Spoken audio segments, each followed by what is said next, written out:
from Africa, apart from being an elderly person, you have managed to create a film. You show it in the European media. What do you want them to know? What do you want them to know about Africa? We want the rest of the world to know that we have gone through a stage in our lives and or the lives of the people of South Africa, that we went through a very difficult stage, and we have gone beyond that stage. And what is beautiful about our country is that we have been able to reconcile ourselves to in a situation where other people would have said, these were our enemies who did this to us. We hate them, we fight them forever. We have managed to reconcile. We have called those people and said, let's hold hands and go forward. We want the rest of the world to stop its prejudice. We want the rest of the world to do away with racism, with discrimination, with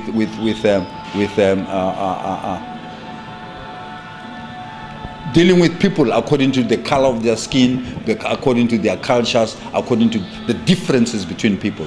We in South Africa are projecting what we call a rainbow nation, and by rainbow nation we mean let's forgive and forget, let's build bridges and go forward as a nation. We want the world to do that together with us. What do you think other African countries can learn from South Africa? African countries can learn that, you see, there are tensions all over Africa, in African countries. And the tensions, basically, most of them are racist tensions. They're caused because the one group does not tolerate the other group. Now, we have demonstrated in South Africa that we can share space despite these differences. We have to be tolerant. We have to understand each other. That is why in South Africa we've got 11 official languages.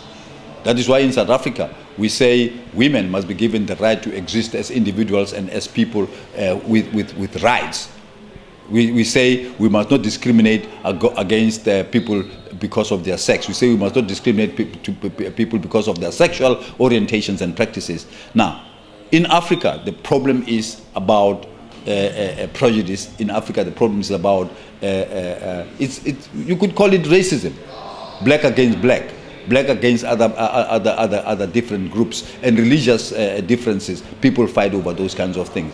We preach in South Africa, people must learn from us that we negotiate things and we build bridges. We try to reach each other. We reach out to all people of all different types and creeds and colors, and so we try to live as a nation. It is not easy. We don't say we have arrived. We say we are working at it. Let Africans learn from us and let's work on these issues together.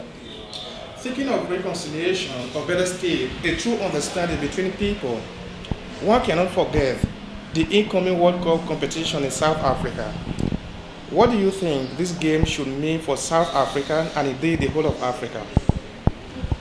The film and the game, we're saying that let the game be used. We're saying that let the game be used as a catalyst, because the game of soccer is so easy to play, it's inexpensive, and it's so emotional. Let it be used as a catalyst to bring people together. Let the game of soccer be used to build bridges across divides and across cultures. The game of soccer can be played by everybody in one common small, in the street, in the field, in stadiums, in the streets and anywhere. Let the game of soccer, let's use it to rally around people, to rally people around, and let people enjoy the game, and in so doing, let people become human. Apart from enjoying the game and participating in it, what should it actually mean to the people? I don't know, black and white, as it were. Not that I patronize those names, but as it were, what should it mean to these people who are living together in the same place, playing together and things like that? And when it has to do with reconciliation, it's a human relationship. People, it's behavior to the relationship between one person towards another, things like that. Look, you cannot prescribe what something should mean to anybody. but you can demonstrate what it can mean. We have demonstrated in the film More Than Just a Game that soccer can become more than just a game. It can become a way of life. It can become a style. It can become a catalyst that bridges the divides between people, between cultures, and because it's a common game. If you can find a common denominator, that common denominator should help you to identify. Because you can identify with something common, and your beliefs and behaviors can be aligned in the same direction. If I tell you that the Europeans are responsible for the underdevelopment in Africa, what would you say? For the underdevelopment? Yeah. Europeans. Why Europeans? Well, anyway, it's going to be you are the one to respond to the question. You are saying Europeans because insofar as Europeans are responsible for having colonized Africa and held it back from development?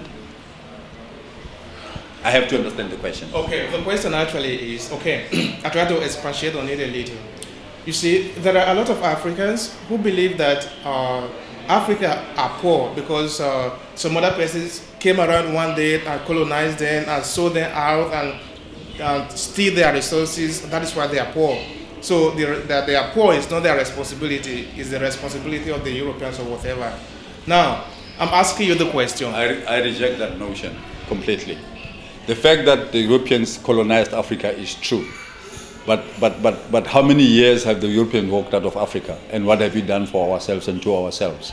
The evils the evils and the abundance of theft and plundering of wealth in our own countries is done by our own people and not by Europeans. The fact that we have refused to develop and use our resources to our own benefit is not anybody's fault. We produce gold and diamond and minerals, but we choose to have those diamonds and minerals exported instead of we beneficiating those minerals. That is not the Europeans' fault. The Europeans, in a way, we can say that although they have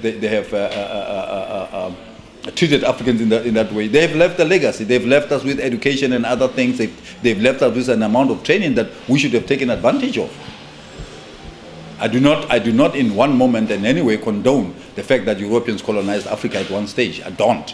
But I don't blame them for where we are today. I blame myself and I blame ourselves.